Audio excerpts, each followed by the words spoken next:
Hi everyone, welcome to Playing Up the Dusty M with Matt Stead. Now hopefully from the last few videos you're starting to build up your chord vocabulary up the neck already, just using a few shapes. For instance, we already know G7 and F7 in two different places. And we know G major and F major in two different places as well. Fantastic, right?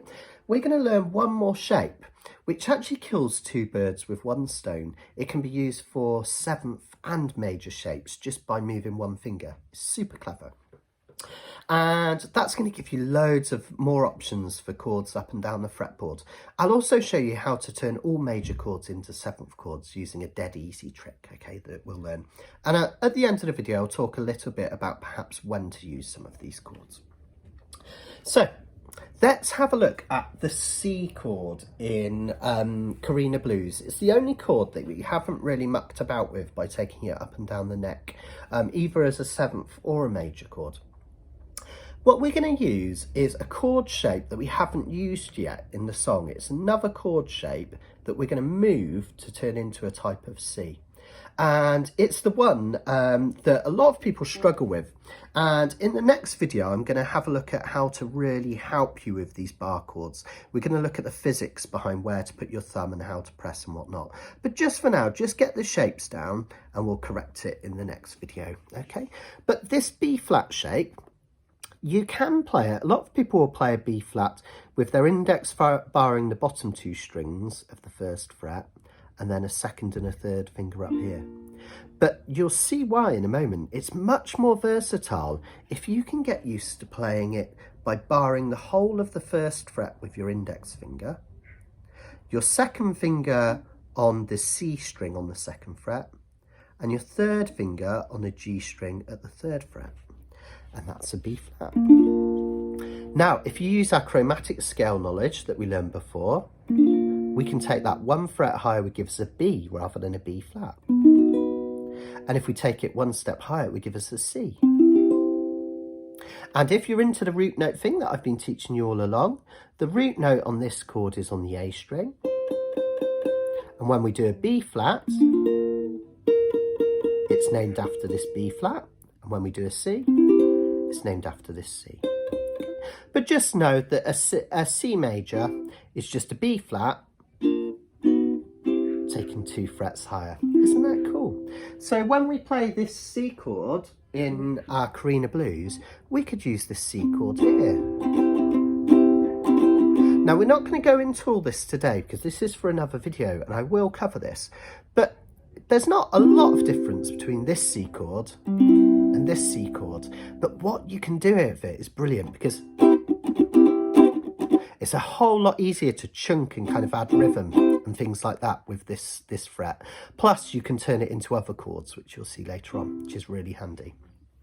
So now let's practice the Carina Blues. This is going to get really tricky now, but I want you to try using this C chord here, the one we're doing here. So a B flat, but two frets higher. Now if you struggle to get there quickly, just think bar the third fret first and then put like an A shape down with your next two fingers and you'll soon get it. Let's try the Carina Blues. We're going to try playing a C here, an F here at the fifth, here at the fifth and eighth frets. So C here, F here using the C shape we learned in the last video. Let's use this G that we learned in the last video, which is an F shape taken up. Then we'll go back to a normal F. And let's just do a normal C to finish. You'll see what I mean as we play it along. Let's start with this C here. 1, 2, 3, 4. So C. 2.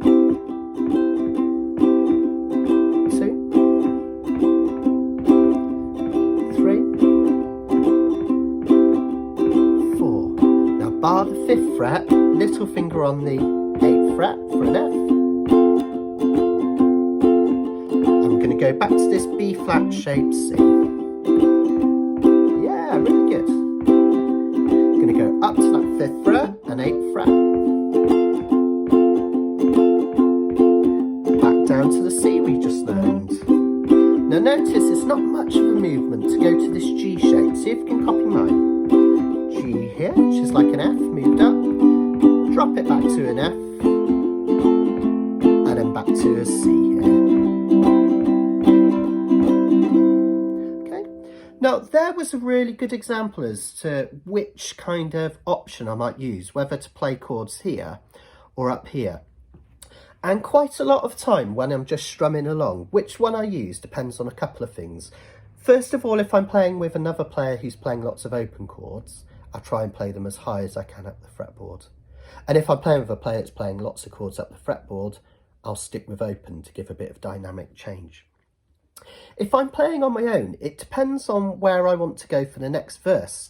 A really nice thing to do with these chords is to do one verse, say, open, and then one verse closed or up the fretboards for a bit of variety. Now, if I'm playing chords right up here, like we were just doing, like that, and I decide that the next verse I want to use open chords. Now open chords are all the ones on the first few frets in that direction. So what I do is I kind of direct my distance of travel back to open chords so it sounds natural.